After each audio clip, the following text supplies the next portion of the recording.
It's funny though when you ask a musician or an artist to see a psychiatrist and start taking psychiatric medicine under the care of a doctor, a lot of times you'll hear, "Oh no, it'll fuck with my creativity." Am I allowed to say fuck? Sorry. You just did, and I can't stop you. I don't have an issue with it.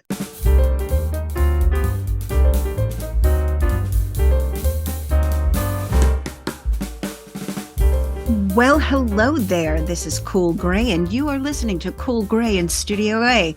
Welcome back. We are in episode 2. I'm actually very excited that I made it to episode 2. Thanks for joining me.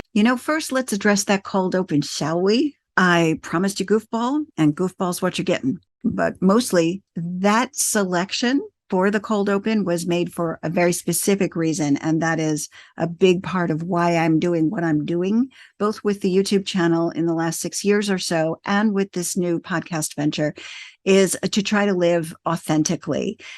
I am no longer feeling bound by constantly worrying about how my affiliated organizations or groups of people that I consider authority figures or anybody else in the world, really, except perhaps my husband, feels about me authentically being who I am. So, in all honesty, I'm a New York Italian woman who grew up in the 70s. The F-bomb really does not ruffle my feathers.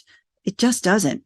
So, that little cold open is my way of saying that to you, and my way of saying it is not going to be a regular thing, but it could happen every now and then. Chalk it up to goofball, chalk it up to authenticity, whatever floats your boat. It happened. I said what I said.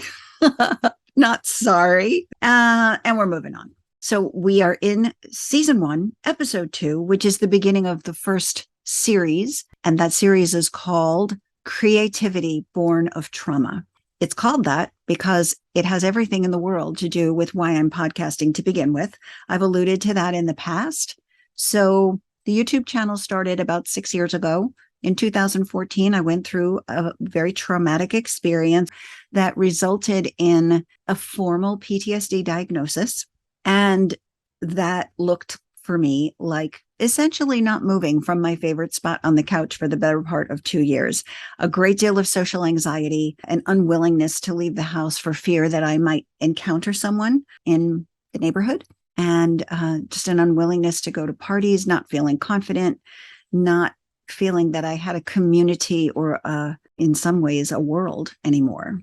When I noticed that the traumatic season was giving way to healing, I found myself, really to my surprise, experiencing an overwhelming urge to create, and very specifically to create in the form of making videos. I do believe the reasoning behind that, to the extent that I even thought it through, was that I felt freed from the obligation of running everything that I was, everything about me, from my hair to my makeup to my wardrobe to the way that I spoke to the way that I spent my time to the people I associated with, that all of those things really needed to be, run past my authority figures, and that I needed to align myself with the policies that went along with identifying with that particular community. Being set free from that meant being able to rediscover who I was. Honestly, I didn't even know that I was not living authentically because I thought I was living correctly. Now I am basically that Italian woman from New York trying to be me in the South, and being okay with it, really, for the first time. So it was at that point that I stopped coloring my hair, which is what led to the birth of Cool Gray. It's a direct reference to my hair color, but it also has to do with a lifestyle choice. And then just operating creatively and unapologetically authentic in that, a very healthy thing for me. Does that mean rebellion? Does that mean, just acting badly for its own sake? No, it doesn't. It does mean checking in with myself and making sure that the way that I represent myself in the world is really coming from my own value system and my own core beliefs.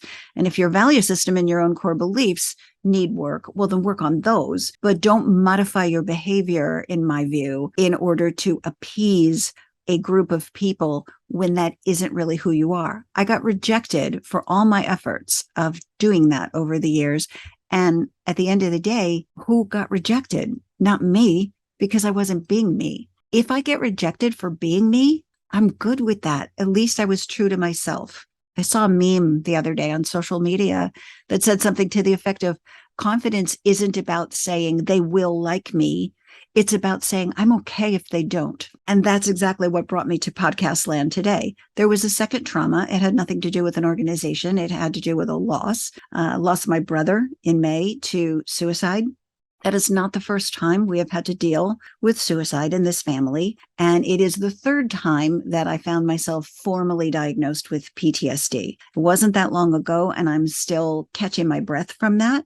But when I realized that the healing had begun and I needed to podcast, like out of the blue, something I'd been casually talking about with my best friend for over a year, suddenly became an imperative. And it was a therapist that pointed out to me at that time, did it ever occur to you that that could be a trauma response and it could be a way of coping with your traumatic events? That rang true. And since that is the case, I'm going to confront that head on and process it with you real time, part of authentic living. And I have some guests lined up for you in this series that I think will help to tell that story as we as humans experience it. I am not the only one.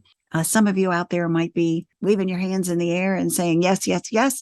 Some of you may be scratching your head and saying, what is that crazy woman talking about anyway? Either way, listen, I've got some interesting people with some interesting stories to tell. So I would encourage you to stick around. Let me tell you a little bit about what's coming up. Creativity Born of Trauma will be a series of interviews with, I think I have 6 guests coming up. The list actually keeps growing. So I think it's going to end with a 6th guest. Several of them are creators in various media who have come through their own traumatic experiences, and their creative expression has been informed by their experience. So they will tell you their stories, and they will tell you what fruit was born from the experiences that they had. I think their stories are all very interesting, and I'm excited to bring those to you. Before we move on to today's guest, I do want to take a quick moment and talk to you about Patreon. Patreon is a social media platform where you can join an exclusive community of people that support the arts, support creators, people like me who do things on their own. Everything about this podcast comes from me directly. So the writing, the editing, the directing, the recording, the editing, the posting, the blogs, the graphics, absolutely everything except for the guests themselves is me. This gray-haired chick who's entirely self-taught, figuring it out as she goes, putting hours and hours and hours into bringing you the content that I hope you are enjoying. So if you are, a great way to let me know that would be to pop on over to patreon.com. Look me up as Cool Gray Studios. There is a link in the show notes that will take you there more directly, and take a look at the different perks that you'll get for choosing to join my little corner of Patreon. Even at the $5 a month level, you get a shout out on the program, and you get 24-hour advance access to every episode. And that's just for starters. At the $10 level, you get the full video version of every single episode, plus bonus minisodes that are audio only. They're little nuggets of, as I like to say, wisdom and insanity that come out of my brain. Whatever's rolling across it that day, I press record. You're welcome. So that is the end of my pitch for today, but I do wish that you would help support the podcast. So I'd like to introduce my guest today. His name is Skip Sams. Skip is an award-winning composer, performing artist, multimedia producer, and sober coach. Skip has over 16 years of recovery from crystal meth, alcoholism, and bipolar disorder. In 2004, he was diagnosed with HIV. For over a decade, Skip has been defying these diagnoses and helping musicians and performing artists who've lost their technical skills, disconnected from their inner music, and whose spark of creativity has gone dark. It is his mission to help 10,000 musicians share their light and hope of recovery through 10,000 recordings and 100,000 performances by 2030. Skip, thanks so much for joining me. I'm very glad you're here. I'm glad I'm here, and thank you for having me. Those are very lofty goals. Can you tell me a little bit about what that looks like? Yeah. So 10,000 musicians, that is definitely not all one-on-one coaching, right? But I do group coaching, and as I scale to different forms of coaching, to be able to reach 10,000 musicians and performing artists and to have an impact influence just through my story, giving them hope and inspiring them, and that they will take the risk, look deep inside, and let their light come out in the form of, recording and performing. I came up with that, like, if an actor is going to get a role, he's just not going to do that role one time. So, like, how many times would they be on stage, and counting all those as performances? But it is a lofty goal. But to not have a lofty goal is to sit in content. And I've had enough years of being content. It sounds like we're both encouragers by nature because of Yeah. our own struggles, probably. The places where we've overcome, you kind of can't help. The natural next step is to want to share that and to encourage others. So I applaud you. Is there an Thank you. official scoreboard somewhere? Will you know when you've achieved that goal? I am asking people, staying in touch and asking people to keep in touch and let me know as they're doing it. And as I build my programs, I am building interactive response. So I do keep in touch. Fantastic. Yeah. I want to talk a little bit about you, a tiny bit about me and our personal backgrounds, and then certainly circle back to that work that you're doing, which is at the heart of why I wanted you to join me today.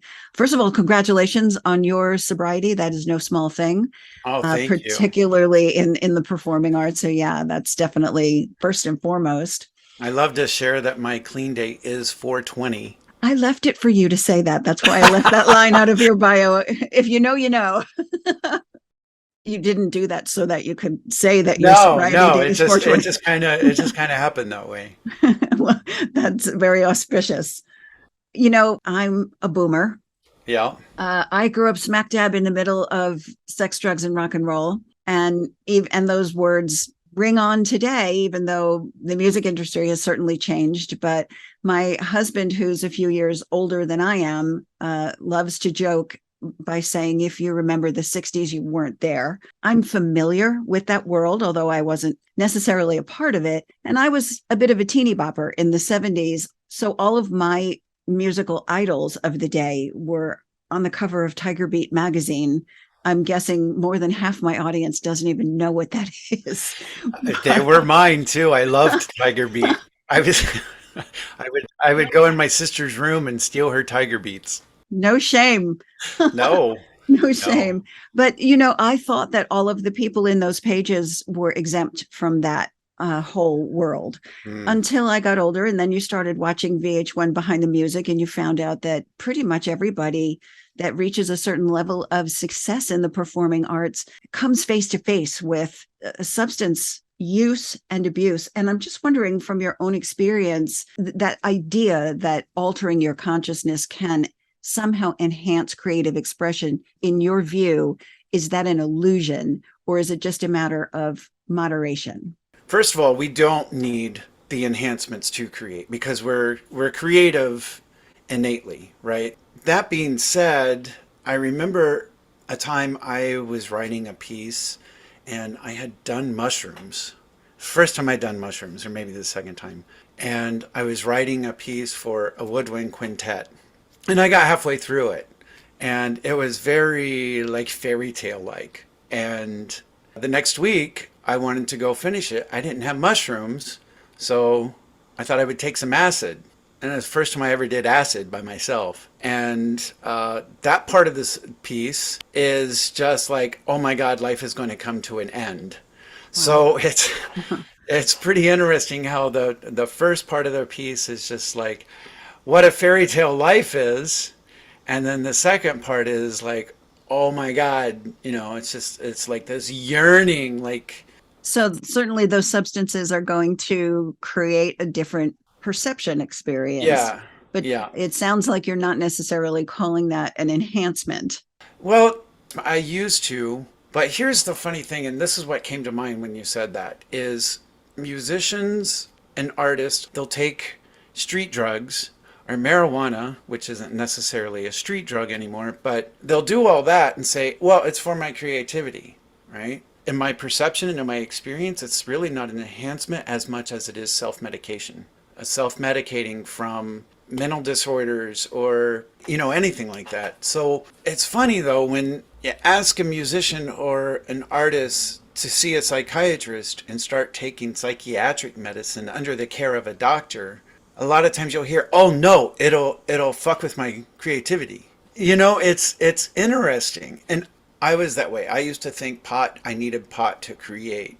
Looking back, the pot I just zoned out. It didn't really Yeah. necessarily help. Once in a while, of course, but anything could enhance it. I saw watching on Netflix, it's called The Mind Explained, and it's different. It's a series on different things, like creativity, personality, brainwashing. One of the one on creativity was there are studies done that if you have a few sips, it was not like get drunk, but if you have a few sips of alcohol, that can help relax. And it's not necessarily the alcohol, because meditation can do it too.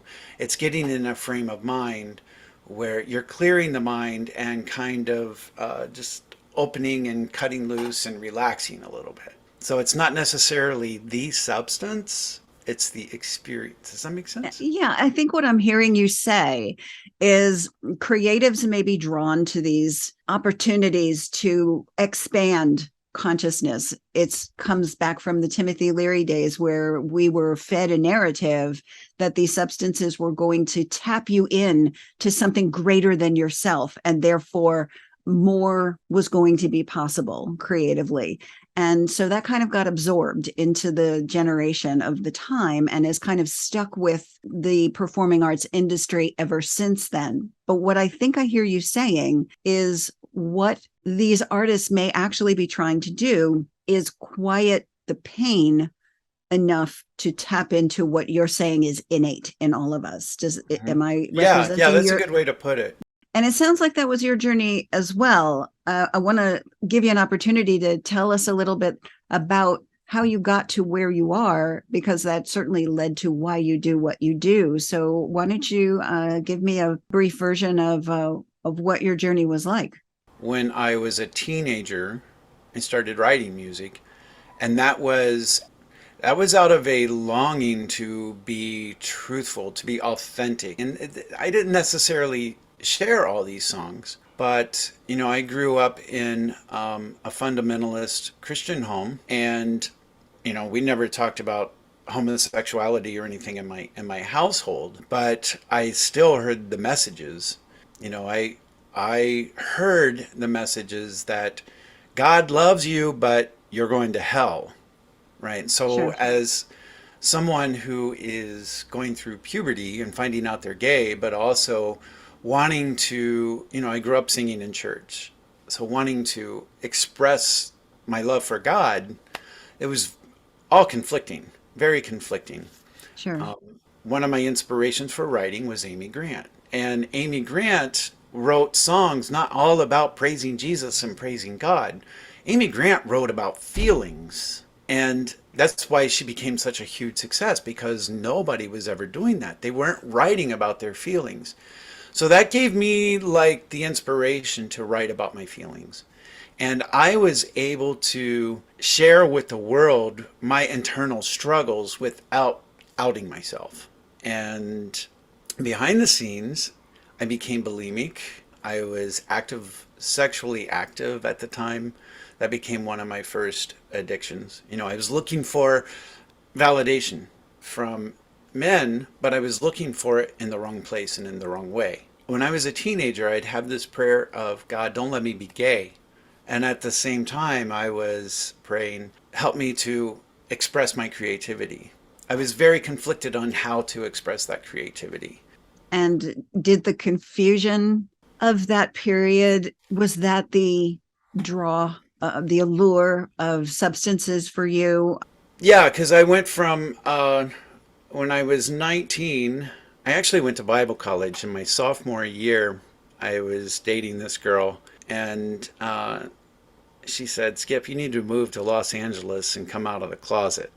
So I did. And when I was in Los Angeles, this would have been 1986. I was 18, I think. I was introduced to margaritas and cocaine on the same night. And it wasn't soon after that I got the bulimia under control, but I just replaced it.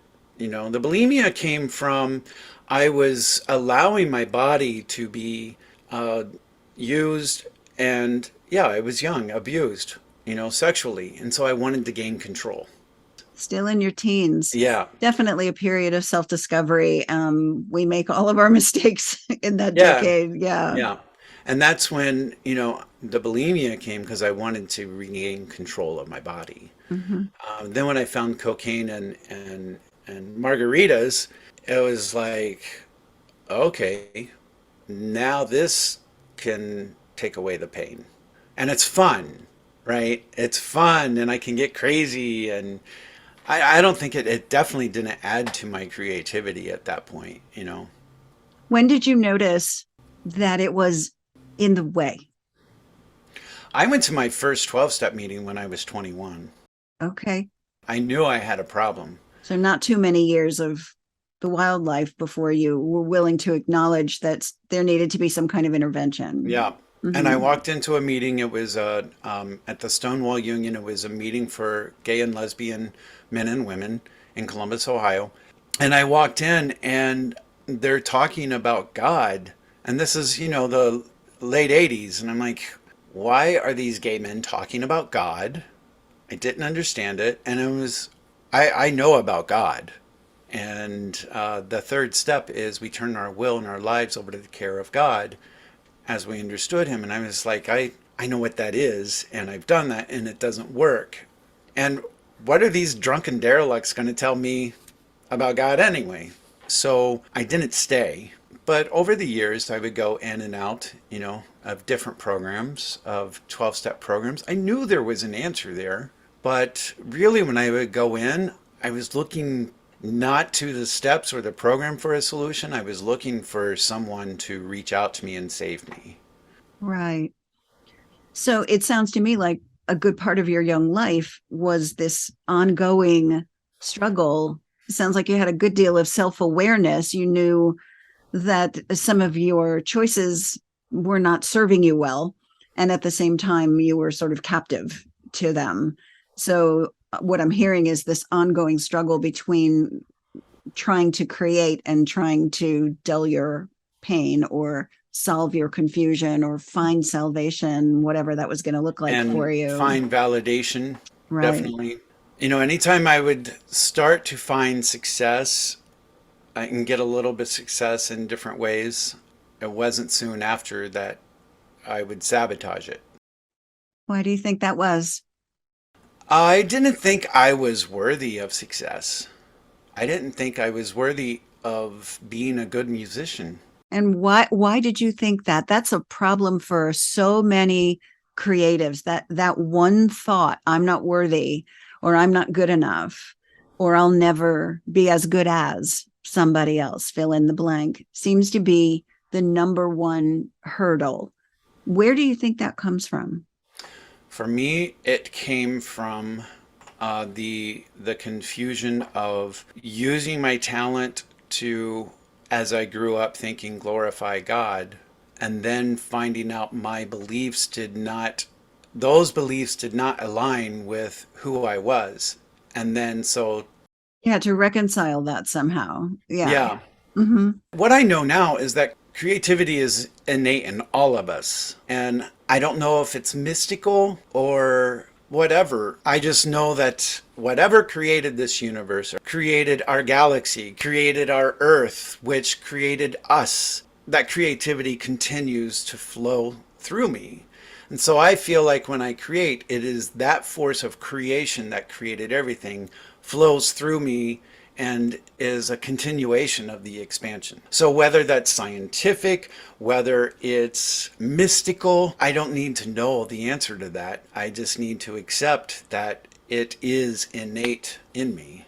Yeah. Well, if you're going to get metaphysical, I'm not so sure what the real definition of mystical actually is. But when I think about what you just described, one of the areas that always fascinates me is just the very nature of consciousness. So when you're saying, is this urge to create, is this thing that created the universe, what is it? I think of it really just as not necessarily mystical, but foundational, fundamental. It's like a fundamental element of existence that what many of us will label God at its essence. And I don't think this necessarily contradicts Christian thought or any other religious thought, is that it is a consciousness that we are all a part of, and it is a part of all of us. That it is creative in nature just makes sense, because what did that consciousness do? It created a universe, it created every single one of us. And the desire to create only naturally would come out of that. I think about that regularly. So I hear you, and I really appreciate what you're saying, and that you were able to be in touch with that while you were on this kind of whirlwind, very rocky journey. Let's fast forward to the point where it was a moment of truth for you, your tipping point. Here's where it changes. I had been using for 20 years drugs, alcohol, crystal meth entered into my life. And I started doing more and more crystal meth. And I was leaving my dealers one day, and I had started to buy crystal meth for other people from my dealer and take it to him. And he said, there is a way that you can do this and not have to pay for your own anymore. And I left his house. I was in the back of a taxi. I remember the scene outside. It was November. The sun was setting like 4 o'clock. Everything was orange, beautiful orange glow. The sky was crisp blue. And I think, how beautiful this is. I'm going to close my recording studio in the Loop and sell drugs full time. Wow. And that was the shift of consciousness. I shut down my recording studio and You actually went through with it. I did. So I did. was that the effect of being drug addicted, or was it the allure of more money? What was the driver there? It was the allure of being able to use full time. And that would have been a way of also validation, because people would have been coming to me. Mm-hmm. Looking back on it, that's what I wanted people to come to me. I wanted that attention. I think I wanted the sad thing is I had a world full of beautiful friends. I had a partner of 7 years who loved me, adored me. And we had a network of friends that was amazing. So I had the validation, but I think I don't know quite where that is. It was just a little bit different. Because, with crystal meth, people who are on crystal meth, their sex drive is like crazy. And so there is a lot of sex involved usually. And that was the kind of validation I wanted. Mm-hmm. So between the money and the drugs and the sex, whatever you wanted at your fingertips without having to try very hard. And I remember thinking how romantic that was going to be. Mm-hmm. And I closed my studio, and I had a national recording artist at that time. We had a record release, and I just totally killed the project. And that went on for 3 years. And at the end of that 3 years, when it was coming to an end, I would have people over. We'd have parties. I would be in the other room, curled up on my couch. And I was like, I've experienced everything sexually that I ever wanted to, and I didn't want sex anymore. I wanted to be held.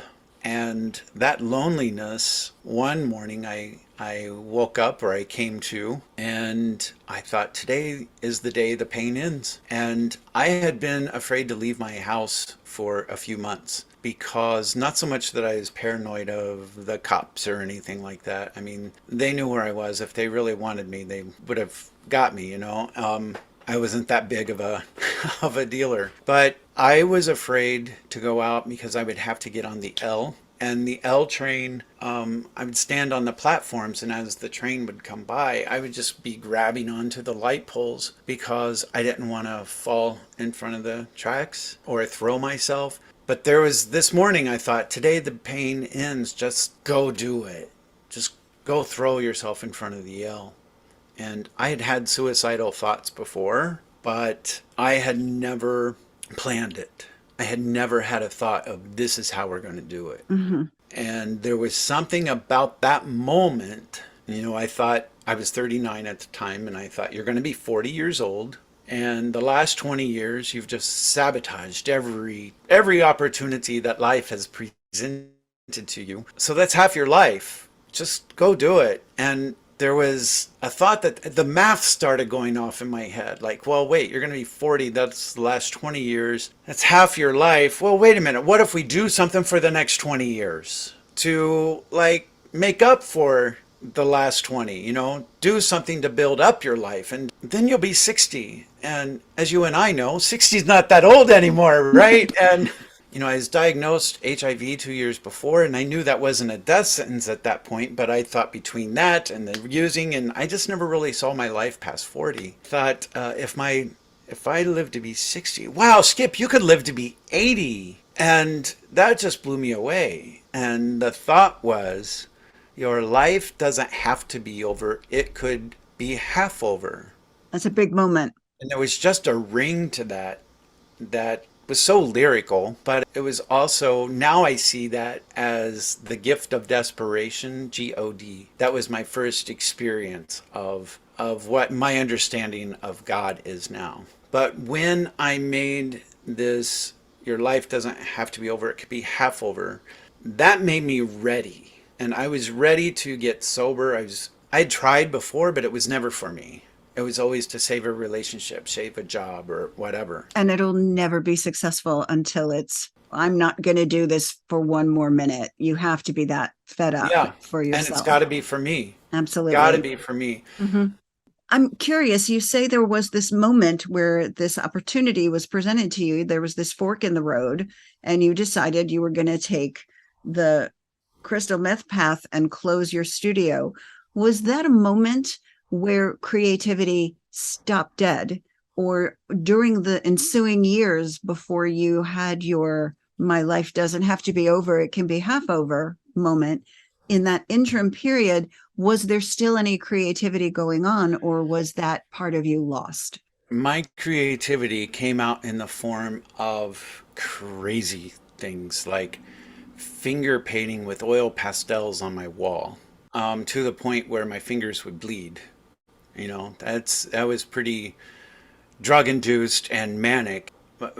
Friends that have also gotten sober that know me from that time, they remember the craziness of the paintings on my wall. Mm-hmm. So when I did get clean, I got out of rehab and I went to visit my mom. She had had a stroke, so I went right from rehab pretty much to see her in Ohio. I'd been in rehab for 2 months. I went to play the piano, at her house, and I kept trying to play F chord, and I kept playing B flat. So anyone who is familiar with music theory would understand like why that confusion is, because there is a B flat in the F scale. So my mind and my hands were not speaking to one another. And, the neurological damage at that point was pretty severe. And to even speak, let alone sing, was difficult at that point. I would have to clear my throat before I would talk. So I was, constantly clearing my throat. And I noticed that, I was very aware of it. I went to a Beck concert, and I was sitting in the arena with my friends and watching this concert, and I'm just so pissed off the whole time because he's so awesome. And I was so pissed off, but really at myself, because I thought I'm never going to be able to do this again. And I had to reconcile of not having music but staying alive. And there was the acceptance of, okay, I gave up music for drugs, but now I want to live. So I have to be okay with that. And I thought, well, I was doing this crazy stuff with drawing. What if I go to learn how to do it properly? And so I went to a community college and started taking some art classes. And being college, it was all graded. So I started out the year, I was taking some still life, I was taking painting, and my grades in the beginning were like D's, and I didn't care. I wasn't there. I'd already have a bachelor's degree at that point. I wasn't there to like get grades. I was there to learn and just have a creative outlet and not judging myself.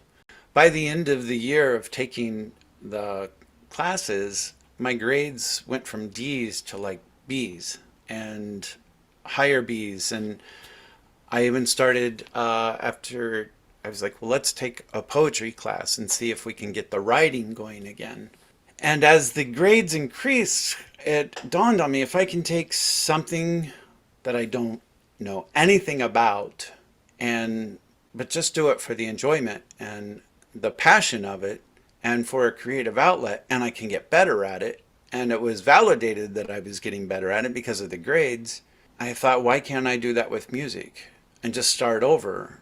And I did. I started with my grade one piano books and just started to learn the scales again slowly. And I found my way back into being able to play a little bit and being able to follow through and understand the music theory again, knowing the difference between the F chord and B flat chord. But Yeah. much I started with that and it expanded and it got to a point where I thought, well, let's continue this with the education. And I applied for grad school and I went back. I got accepted at the University of Miami to study film scoring, which is something I always wanted to do. That's awesome. This is quite a journey, and it sounds like you were largely self-motivating and self-propelling. Were you under the care of neurologists or any other kinds of professionals? Oh, definitely. I was seeing a therapist. I was seeing a psychiatrist. The interesting thing is, we talked earlier about people not wanting to take medications because it might Right. alter their creativity. When I was 9 months sober, I fell into a very deep depression. And I'm sober. Why am I getting so depressed? I'm grateful for that depression because the psychiatrist and the therapist were actually able to make true diagnosis, right? There was suspicion that I was bipolar and I was being treated for bipolar, but it's really hard to treat bipolar when you're also treating side effects or the effects of street drugs. So now we were able to make a true diagnosis and to start to get on a path of medication that actually was treating the diagnosis and not the symptoms of the street drugs. So it sounds like your education didn't really begin until after rehab. And you're saying that you went on to get a master's degree from Yep. University of Miami. Hmm. That's amazing. I can certainly understand how going through that journey, I mean, literally, you got to that halfway point. Although I would like to just say, I truly hope you live to be older than 80 and that your life was not even half over. I'm 55 now, and I think I may have reached the halfway point now. That's a great way to look at it. It's a large number of years that you spent really bound by the effects of illicit substances. It's first of all amazing that you made it without the suicidal ideation. Just crystal meth alone over a period of years could very easily have robbed you of your life. So it didn't, and that's amazing. I know it's a miracle that I'm not in prison, that I'm not in a mental institution. And not in the morgue. Right. Yeah. So congratulations. There really is it's like a and scene, boom, and then Yeah. we start a whole new chapter, a very clean break and a very clean, fresh start. Not everybody gets that. I imagine the people that you're working with today don't necessarily make their transition quite as cleanly. No pun intended. Yeah. So take me from graduating to rebuilding your own musical career.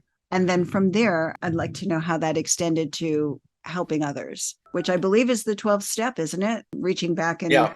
During grad school and when I was in Miami, I found a church that really spoke to me. It was Unity on the Bay. And I liked it because they encouraged exploring all different spiritual texts, different forms of meditation, So it was a time of exploration, and it was also a time of reconciling, like, how am I going to have a relationship with a higher power? Who is that higher power? How can I, without having all of the misunderstandings that I grew up with? It was a great place to experiment, do the great spiritual experiment, is the way I look at it. It was also there that I started to understand about co-creating my life. We all create our own lives. And you and I have talked about before, a lot of people will say, well, I'm not creative, but we're all creating our own lives. The most important words that create our present and our future are the words that come after I am. So I would encourage anyone who says they're not creative, to look at the words they're saying after I am and see how that is mirroring their life. So taking that in with my diagnosis, I don't say I'm bipolar anymore. I have a bipolar disorder. I am not a mental illness. That's I right. have I have a mental condition that is part of my human experience, but it does not define me. Same with HIV. I am not HIV. I have an HIV virus. It's part of my human experience. There are also times where when I say I'm an addict, how do you reconcile that? Because I look at it as I am not the disease of addiction, but I have a condition of addiction, which is part of my human experience. And I phrase it in that way purposely, but I also say I'm a recovering addict. I'm not a using addict. You got to a point where you went through your spiritual journey and were able to start actively creating again. Yeah. Um, Tell me what that looked like for you. Well, while I was at Unity, I started learning about meditation, and I started doing guided meditations at retreats. I got in the choir there, so my voice started to come back. It wasn't great, but it started to come back. And of course, in school, I was starting to write again. So I was applying some of this stuff to some of my spiritual aspects. So I was recording guided meditations and putting them out there. And I started to be asked to come to retreats, to be the guided meditation facilitator, which turned to working with someone and creating our own retreats. At the same time, I decided I was going to move to New York and study tap dancing. I also during that time helped a public elementary school that focused on the performing arts. That was pretty amazing, from this man who was a few years before just in the depths of crystal meth addiction to It's now. huge. Yeah, it's enormous. Where was the beginning of I'm going to reach out and begin helping other people recover and rediscover their creative abilities? The beginning of it was doing the guided meditations. It wasn't coming from a place of ego and trying to be somebody. It just kind of happened that way, and I enjoyed it, and I was able to use my talent to be able to do that. And that just kept building. I mean, the retreats I was doing was 12-step retreats, and then I was starting to be asked to go speak at 12-step conventions. And then, eventually people were coming to me and wanting just to talk to me about their lives. And I noticed that it was in a form of like, I'm coaching people. And it became very clear to me. And so many people will say, I'm a life coach. And they'll base it upon their experience, which is fine. But I wanted to make sure that I was coaching in a way that was helpful and not conflicting. Coaching is not therapy, right? Therapy is this is where I'm at and this is how I got here and these are all the scars. Coaching is this is where I'm at and that's where I want to go. How am I going to get there? It Mhm. can go in alignment with therapy, but I wanted to make sure I wasn't conflicting with that based upon my own experience. And I also realized that I don't know it all. And who am I to be telling someone how to live their life? So I went back to the University of Miami and took a year program of professional coaching. And really, I learned that coaching is not about advising. Coaching is about asking questions that will help someone to formulate the answers for themselves. So I am using it today as people who are musicians, performing artists, any creative really who is on their journey of recovery. And it doesn't have to be drugs or alcohol. I mean, there's so many different types of recovery, right? But who are trying to get their creativity back. I call it making amends with your muse, right? Yeah. Whatever that is, and helping them find that source of their creativity and to be able to grow and expand on it using some of the tools of their recovery. I love it. I'm passionate about it. And I get to draw upon my experience. A lot of that comes from empathizing with them and being able to ask the right questions because I've been through it, Right. That's huge. and sharing my experience, but I'm not telling them how to make it. I have a workshop coming up. It's for songwriters in recovery where there might be some consulting with them, but it's still like about where is this song coming from? What are you trying to convey? Where is this coming up? And, Mhm. it's more of helping them come up with it rather than saying you should formulate it this way. I'll hop in right here and let you know that I also went through a certification program for life coaching. So I understand the differences between therapy and coaching. What I was taught in the program that I went through is that you need to finish your therapy before you even begin coaching, because therapy is really about healing more than anything. And Hmm. coaching is more about improving and getting to the next level, which you're not ready to do. Right.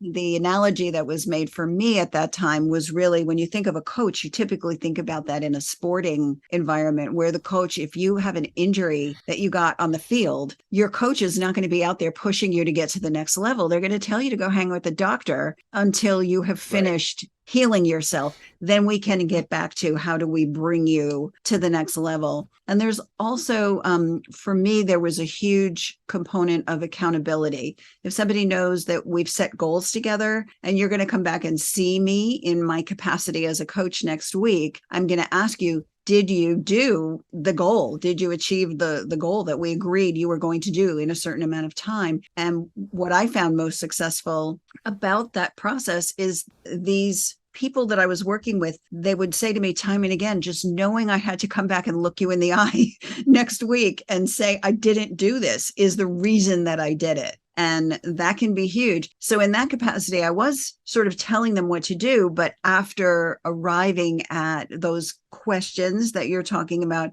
what is it that you want to accomplish? What are the goals that you want to set? How do we break those down so that they're manageable? And then how do we move you forward? And then did you accomplish it? Because it really is up to that person. We're not doing anything as coaches. It has to come from inside, just like your sobriety. Absolutely. You have to get to Yep. that moment where I have personally sat in therapist's office and said, I'm going to stop therapy now. And they would say, oh, really? Why? I'd say, because I honestly just don't have time to be a mess.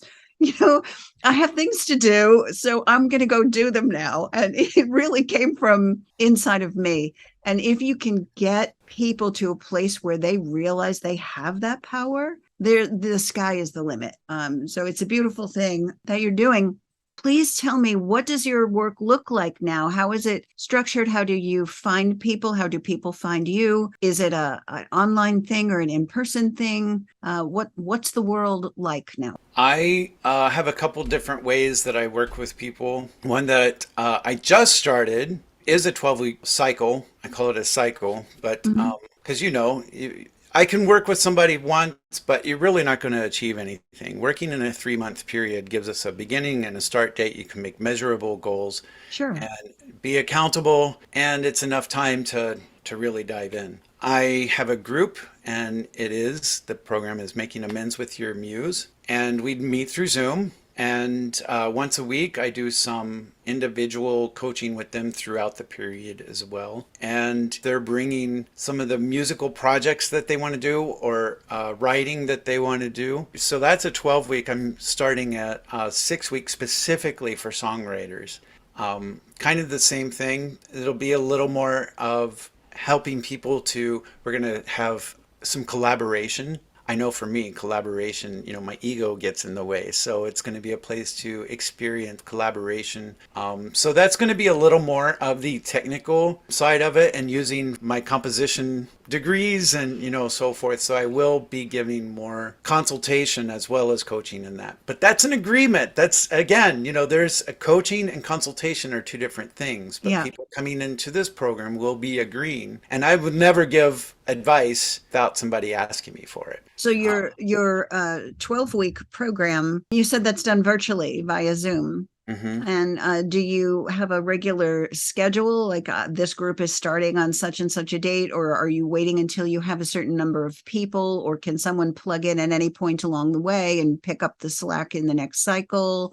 What does that look like? The one I have right now is you start at the beginning because there's an intimacy with the group, right? Sure. And it doesn't matter how many people are in it. I mean, I have a limit of 12. I am starting at the beginning of the year a program that people can jump in wherever. It's going to be a year project, but they can jump in any time to start their year. And is it more of a workshopping environment for whatever the projects are, or is it more of coaching for helping them improve their own process? That's a good way to put it, helping them improve their own process. And the idea behind whether they're a painter, whether they are a carpenter, whether they are a writer, whether they are a musician, if they're trying to achieve a certain goal, what's behind it that are our blocks, that are our inspirations, those are all in common. As creative people, we have a lot of things in common. The media is just the tool, Yeah, but we're the instrument. right. So the criteria for eligibility or appropriateness for this program, you would want to be involved in some form of performing arts. Would that include writers? Yes, Would that absolutely. would that Yeah. include, housewives who are crafters who want to turn their knitting into a viable business, or where are the parameters? That on the 12-week program, it has turned out that this cycle is mostly performing artists and writers. So I mean, it's really a case by case basis on some of this stuff. Mhm. Because there are people that I said we could work together, but this program isn't really. Perfectly suited. Yeah, Yeah, yeah, to what you're trying to do. Sure. right. How do people find you? They can find me at www.mysuccess.coach. That's really important. Mysuccess.coach. This ain't no .com joint, is it? No. Your links are going to be in the show notes as well, so it'll be very easy. I'll make sure people can find you. Your story is inspiring and encouraging, even to me. My life has looked virtually nothing like yours in almost any way whatsoever, except that we both have been on a journey to recover from our struggles, and who doesn't? And we both have a deep desire to encourage others, particularly in the area of creative expression. And so, I just celebrate the differences and the similarities that can coexist, that make us all human and make it worth the effort to connect with one another and encourage one another. So I'm happy to know you, Skip. I'm very glad we had this conversation today, and I'm hoping that my guests feel the same way about it. I'll make sure everybody who needs to know about you does in my Thank network. you. That's for sure. Thanks for taking the time, and perhaps at some later date, we can do it again. Absolutely. I want to thank Skip Sams for joining me today. His story is exactly what this podcast is about. It was a perfect way to get the series off and running. I can't wait to bring you the guests that are coming up in the next several episodes. So please subscribe now. Stay tuned. Check the show notes for the links on where you can find and follow me absolutely everywhere. Plug in, connect.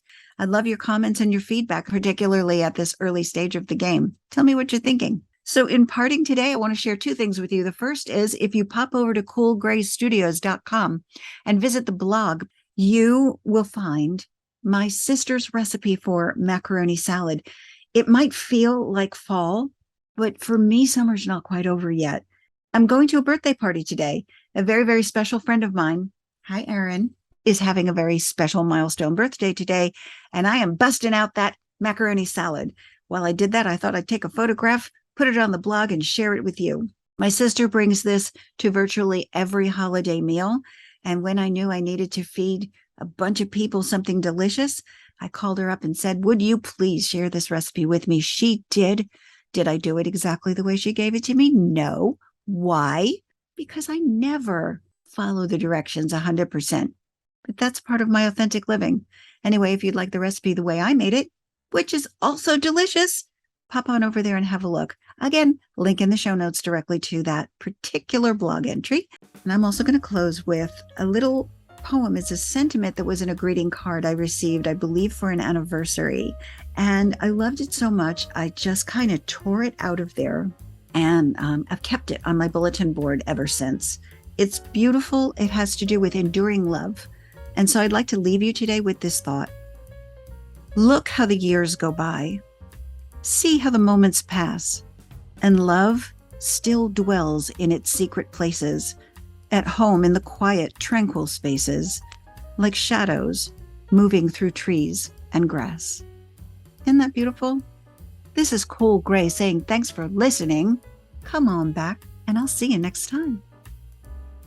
Cool Gray in Studio A is a fine-tuned services production. It exists for entertainment purposes and is not intended to be used as a sole source of information or advice on any subject. Find and follow this podcast at coolgraystudios.com.